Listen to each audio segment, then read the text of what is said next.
Yo, what is up, YouTube and the Monster Club? Yours truly, the life of the party, the young go-hard, the party monster, back out with a brand new video. And as you guys can see, I have my friend John over here.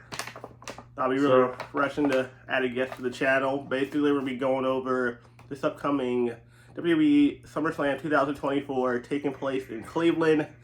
Your boy officially just got his ticket yesterday, so we're set for all that. We're going to be out there all weekend. I'm going to be going to the SmackDown the SmackDown that Friday night, then the show itself, and then Monday night, I'm going to be in my home city in Baltimore seeing the Raw after SummerSlam. So anyway, I got my man John over here. We're going to be going over the predictions for the event itself, and yeah, we're going to talk this one through.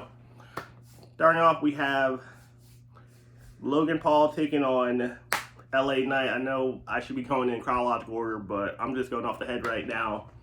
Honestly, as much as I would love to see Logan Paul win, I'm a Logan Paul fan.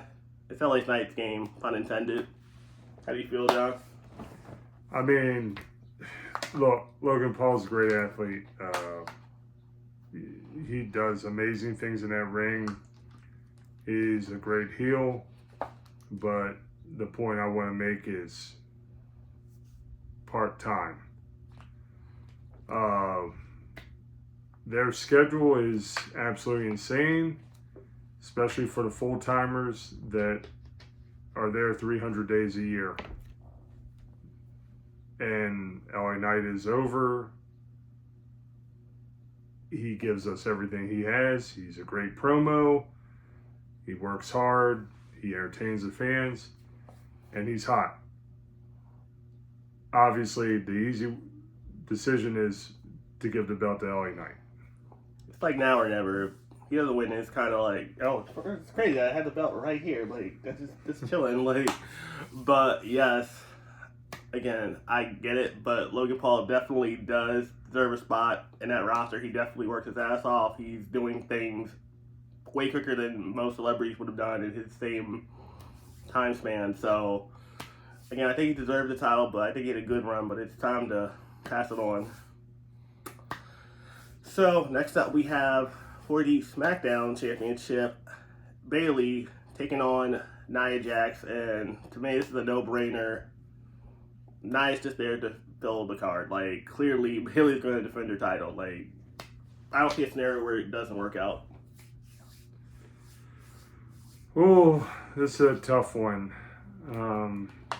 You could go either way with that. Like, Bayley is a good champ. You know, she's always worked hard, whether she's a face or a heel. And when you look at Nia Jax is an opposing force, and I don't see Bayley kicking out of the Annihilator if she gets hit with that, especially if Nyla throws her around and really works over her sternum and back like really well, which I expect her to do when you're, you know, between 250 and 300 pounds and you have that strength that she has. That's a full-grown woman right there, Jesus. Yeah, I mean, she's huge, and she's gonna utilize that power, and Bayley can't stop that. You know, Bayley's gonna have to fight from underneath. Pretty much the entire match, defense, and then when a door opens, she's got to go into offense. But she's not going to be able to throw Nyla around. Nyla's going to throw her around, though. So, like I said, you go either way. Because, you know, Tiffy Time has the briefcase. That's what I was going to say. Like, do you pull the trigger at SummerSlam with Tiffany? I mean, it would make sense. She is paired up with Nia, like, that's her homegirl, like, that's her enforcer. You do have an out in this situation. Yeah, it's just, gosh, it's just a hard call. We'll see if we agree or disagree on this. I'm gonna say Nyla wins and becomes new champ. I'm gonna say Tiffany cashes in. Like, I'm putting it on Tiffy Time right now. Like, I look at Bayley as a champion, and I look at, like, the Becky and Charlotte. They don't need the title. It looks good on them, yeah, sure. but they could easily win it and give it up the next match, and no one would bat an eye. They know they're going to get it back whenever they want it. No, that's a good point. Like, Bayley doesn't have to have the belt to be relevant. Like, she's a future Hall of Famer. She's been women's champ at least 3 or 4 times now. You know, she's been Grand Slam. Yeah, she's a Grand Slam champ, and that's a huge deal. Yeah. It's a small club for the Grand Slam for the women's side of wrestling. Like, so she's in a small elite club with that, and yeah, if she wins, it's not a surprise. If she loses, it's not a surprise. If Tiffany cashes in, it's not a surprise. We're on Tiffy time, guys. John go with. I'm going with Tiffy time, so I'm here for it. Who's she cashing in on, though? Oh, she got to cash in on. Well, she's a face, but she's a face by default. So honestly, I think she could cash in on Nia as Nia's about to win it, and you can set up something there. Even though I feel like a whole program. Yeah, it's always like the fallback program. Like, okay, cool. How do we get someone over, Nia? Now we're in. Okay, guys, so moving on to the next match, we got Sami Zayn taking on Braun Breaker. And honestly, Braun Breaker needs this one. If you have Braun lose, it's a wrap. This character's done. So, I'm going to go Braun on this one. Fellow big man to big man. It's a no-brainer. You go with Braun. And to piggyback off your point, Kendall, like, you build this man up as a monster, and the physicality he brings to the ring, and he runs 23 miles per hour, which is sick. Like, little in-shape guys can't run that fast. He's 6'3", 250. So when he hits you with that spear at full velocity, it's like it's a game changer. And there's no way as good as Sami is, if you do not put the belt on Braun, it's a missed opportunity. Braun is going, if they have any sense, Braun is going to be your new Intercontinental champ. Yeah, like I would, I don't know, I'm the Sami Zayn guy, but like, he needs his match. Like, you can't have him lose. Seriously. We're almost in Rusev territory at that point. Like, character's dead. Okay, guys, so next up we got, for the Raw Women's Championship, Rhea Ripley taking on the champ, Liv Morgan. And honestly, first and foremost, thank you, WWE, for finally making me care about Liv Morgan. It took you all of 4 or 5 years. I've never cared at all about this chick. But you gave her a good little storyline. I'm a Dom fan, so as much as I would love to see Ripley win it again, I'm gonna say you gotta keep the belt on Liv. She's hot right now, so I'm gonna go with Liv to retain via Dom causing interference. Yeah, like, of course we know damn well Rhea's woman enough to take that belt from Liv. Well, she would kill that girl in a real... Yeah, in a real confrontation, it'd be like Wonder Woman versus an average person. It's not going to last long. But the whole thing is, like Kendall said, Rhea's going to whoop Liv from pillar to post. I'll be her with an inch of her life. But then this wonderful storyline is going to show itself. Dom is going to cost Rhea the match and side with Liv. And they've been together the whole time since Rhea's been gone. And what this will do to Judgment Day, like, will Liv now become the head of the Judgment Day? I think the Judgment Day is going to stick around for sure, but it's going to go through some changes. I think Carlito will become a full member. Rhea obviously will be out. and I have some thoughts on another member, which I'll get into I'm when we review that match. But I thinking Liv's retaining. Yep. Okay, so I'm feeling on that point. So let's get into that match right now. Next up, we have Damian Priest taking on Gunther, and I don't know. Those last couple of promos by Damian Priest like had me thinking, okay, maybe, just maybe, there's a slight. This might be different the most because I really do think, I hate to say, I want Damian Priest to win. I want to go Gunther, but I'm gonna go Priest. This might be the one match I just completely get wrong, and no, actually, I'm gonna go side with Gunther, honestly, because I see that somehow the way they've been setting it up, that Finn Balor is going to cost Damian the match.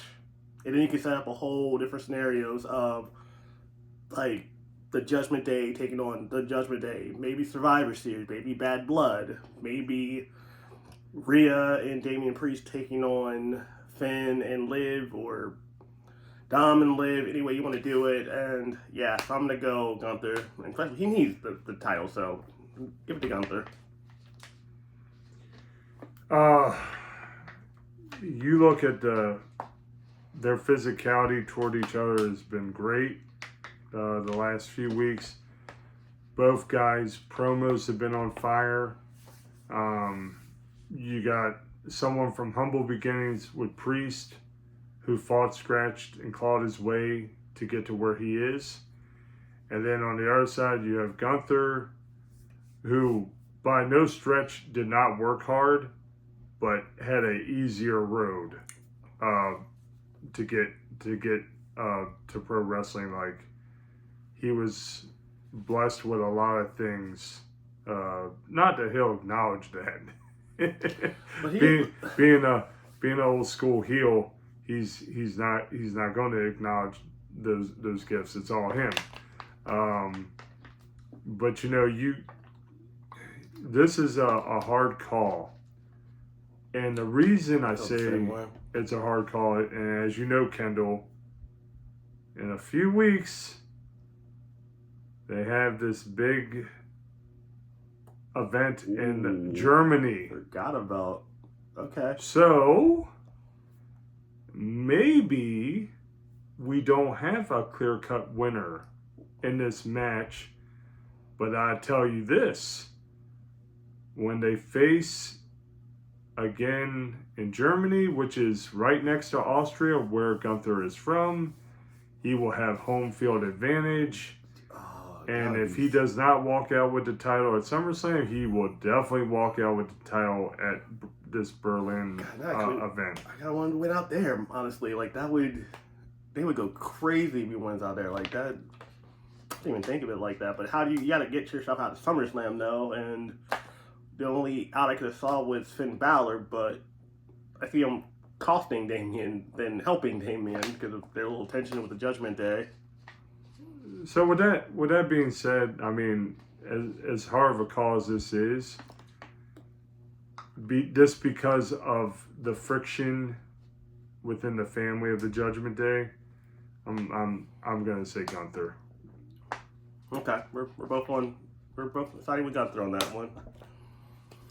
Okay, guys, the match I am here for, the one I cannot wait to see the most of any of the matches, we got Drew McIntyre taking on CM Punk, and they had built this one up beautifully. But I forgot to mention, we have a special guest referee in Seth Rollins who hates literally both men, so shenanigans will definitely ensue for sure. But as much as I love CM Punk, even though I'm wearing a Young Bucks shirt right now, I'm going to go with Drew McIntyre to win. Like, this man's Crash Out Tour has been insane. Like, just his promo work and just him trolling the hell out of CM Punk all year.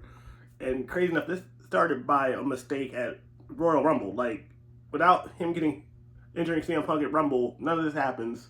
And they made a great storyline of it. Continued to WrestleMania, and here we are at SummerSlam. Half the year. We're still in it. But anyway, long-winded aside, I'm going to go Drew McIntyre via Seth Rollins costing Punk the match. To piggyback off of Kendall's point, this match, the build for this match, long-term storytelling is absolutely fantastic. You know, a lot of people like Punk. Not sure how people feel about Drew. I like Drew. I don't care. He's a heel or face. I like him. He's doing some of his best storytelling in his career right now. Like, because you have to have a little bit of sympathy for him in a way. One, yeah, he ran his mouth at Mania. Punk didn't have to put his hands on him and do all the stuff he did and cost him the belt. Dude was talking though. And then, in front of his countrymen, Adam Pearce, why in the blue hell did you allow CM Punk to put on a referee shirt and go down? Stop being on your knees for CM Punk, please, Adam Pearce. Like, you're ridiculous, dude. Use your authority correctly, okay? Like, so I can't blame Drew for taking CM Punk's sentimental wristband, okay? Since he can't take a pound of flesh yet, which he's going to at SummerSlam, Punk is gonna fight hard, but the mechanics of it is Drew is 6'6", 280, built like a Greek god, and has the intensity of a ravening wolf. So he's gonna bring all the smoke to CM Punk, and I can see there be multiple claymores happening, and CM Punk's gonna have to go to the dentist and get some adjustment work done in his teeth. But yeah, like, ultimately, I would like to see Drew win clean, but I just have a feeling because of the special guest referee and the animosity there, we're gonna see a Shawn Michaels, Undertaker, Bret Hart scenario from SummerSlam 97 where maybe Seth goes to hit Drew with a chair and hits Punk. And then Drew laughs, lines up the Claymore, hits it, and Seth, this, not because he really wants to, but has to count to three. And then this feud gets more interesting because you have Seth involved. So you got three main event guys in a feud together. But at the end of this, and me and Kendall have talked about this before, Drew has to come out of this feud as the ultimate winner. You have 3 matches. Oh yeah, definitely. There's gonna be multiple. Like, you have to. I could even see SummerSlam being like a triple threat between the 3 men. Like, that seems like the most accurate. Like, that's the event that makes the most sense to have all 3 of them going at it, because we're gonna get there. Like, I can even see the scenario of this match ending where Seth Rollins gets messed with by both men the entire match. At one point, he says, "F it. Pedigree's won," and while the other one thinks he has the easy pin, what's his finishing move? The curb stomp. So when he's going for the person going for the pin, boom, you got him. You might not even have to have a defined winner, or he might curb stomp one person that gives them the win via the curb stomp. That would be a interesting scenario if that were to happen. There's so many ways this can play out. I mean, we're gonna be sitting in anticipation to see what happens. But again, I don't see Punk winning. Like, that's the sad thing about it. Like, no matter what scenario I thought of in my head, it's still CM Punk loses. But it is what it is. I mean, Punk will get a match out of the 3, and I think ultimately, like you said, Drew's gonna win the entire feud. Which, I don't know, younger. Well, yeah, he is younger than CM Punk, so I know. But Drew's like 37, I believe. Damn, I did not know that. He's been in the game a long time. Since he was like a teenager. So he's Oh, yeah, got like remember. 20 years in and he's still young. Yeah. That's the same thing for Gunther. Gunther's like 37 also. And in wrestling, you got to remember your prime can go into your 50s. As long as you can perform and tell a good story and be decent or better on the mic, you can go for quite a long time. Okay, guys, so now we come to our main event of the evening. Cody Rhodes taking on Solo Sikoa, and I hate to be that guy, but because I'm not even a Cody fan by any means, but Cody is going to win this match. We are only setting up for the final moments after the match, after Cody wins, after he celebrates with Brandy and the dog, and he's like hugging the children, his mom, or whatever he does after he wins. But no brainer, Cody's winning it. How do you feel? Ooh, conflict. I think Cody should be champ for a bit longer since his road, the story to him finishing this, I'll say, chapter of the story, not the complete story, a chapter, was very important and it was huge. And